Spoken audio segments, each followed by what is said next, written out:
Desde la más remota antigüedad, el hombre ha contado historias. Es una larga línea de continuidad. Como ha dicho Francisco Rico, no nos debe extrañar que a final de cuentas hay puntos de contacto que van de la Odisea a la Guerra de las Galaxias, de los cuentos folclóricos tradicionales a las historietas de Superman, de Hércules a Harry Potter. A final de cuentas, es una forma en la cual se cuentan historias que han predominado a lo largo de los siglos. Hazañas extraordinarias, pasiones intensas, hechos que suceden en una geografía indeterminada, donde aparecen seres de gran poder. A final de cuentas nos remiten lo mismo al ámbito del bosque cercano que a tierras muy lejanas. A final de cuentas, la historia que se nos cuenta es una historia que se nos dice que la debemos de creer, pero que no es verdad. Por eso, el cuento se inicia con una estructura formularia. ¿Quién, cuando algo empieza diciéndole había una vez, no sabe de qué va? Si una narración empieza con había una vez, quiere decir que sucede en un tiempo y en un lugar lejano, que lo que dice vale la pena escucharlo, pero que tal vez no es verdad. Cada tradición, cada cultura tiene estas fórmulas. En el mundo árabe, en lugar de decir había una vez, se puede decir un día entre los días, o se dicen otras, érase que se era. A final de cuentas no se nos dice cuándo. No hay un valor de verdad. Eso es el cuento.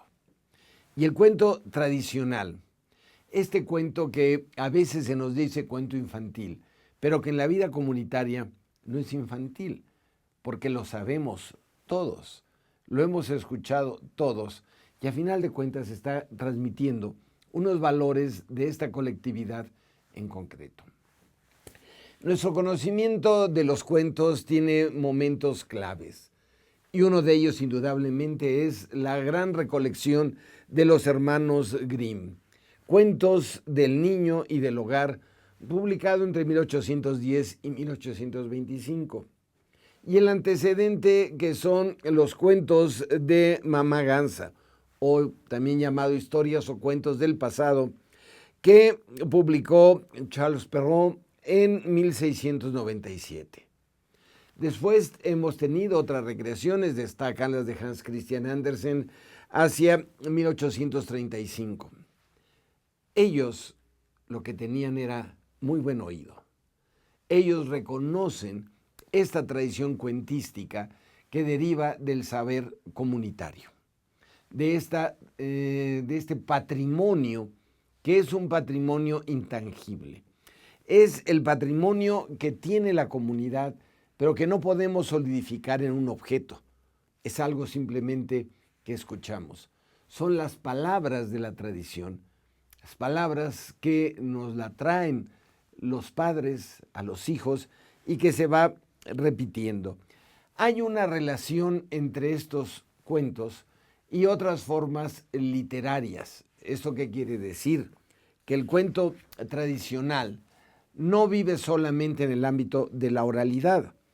Hay también una recreación por parte de otros autores.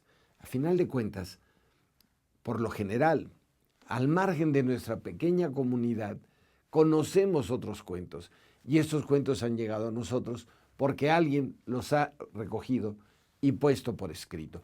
Y esto a veces crea una confusión. Si yo he leído Caperucita Roja, no quiere decir que Caperucita Roja haya nacido por escrito. Esto no quiere decir que no haya una variación.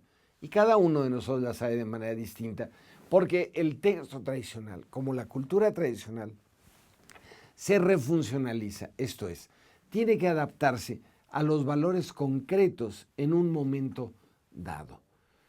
No puede ser lo mismo lo que nosotros escuchábamos hace 100, 200 o 300 años que lo que sucede ahora. Pero la historia sigue transmitiendo estos valores. Por eso, el conjunto de creaciones que emanan de una comunidad cultural, fundamentadas en la tradición y expresada por un grupo o por individuos que reconocidamente responden a las expectativas de esta comunidad en cuanto a expresión de su identidad cultural y social, con las normas y valores que se transmiten oralmente, por imitación o por otras maneras, son formas de lengua, literatura, música, danza, juegos, mitología. Es lo que la UNESCO ha definido como el patrimonio intangible de una comunidad. Entonces, cuando hablamos del cuento, estamos hablando de esta narración esencial, esta narración que no se va a remitir al mundo épico, no se va a remitir a un mundo que habla de su propia historia, sino a estas historias de hechos extraordinarios que representan o tienen la posibilidad, por precisamente estar desubicados temporal, espacialmente, de la realidad, de hablar de esa realidad, de transmitir valores. No hace falta necesariamente estructurar la historia a partir de hechos reales, sino que el hecho de la ficción es lo que va a caracterizar al cuento. Y de ahí que los acervos cuentísticos se vuelvan acervos identitarios, acervos que nos hablan de una tradición, de un hecho concreto para el cual nosotros estamos transmitiendo a los jóvenes, a los niños, los valores que nos legaron los mayores de nuestra comunidad.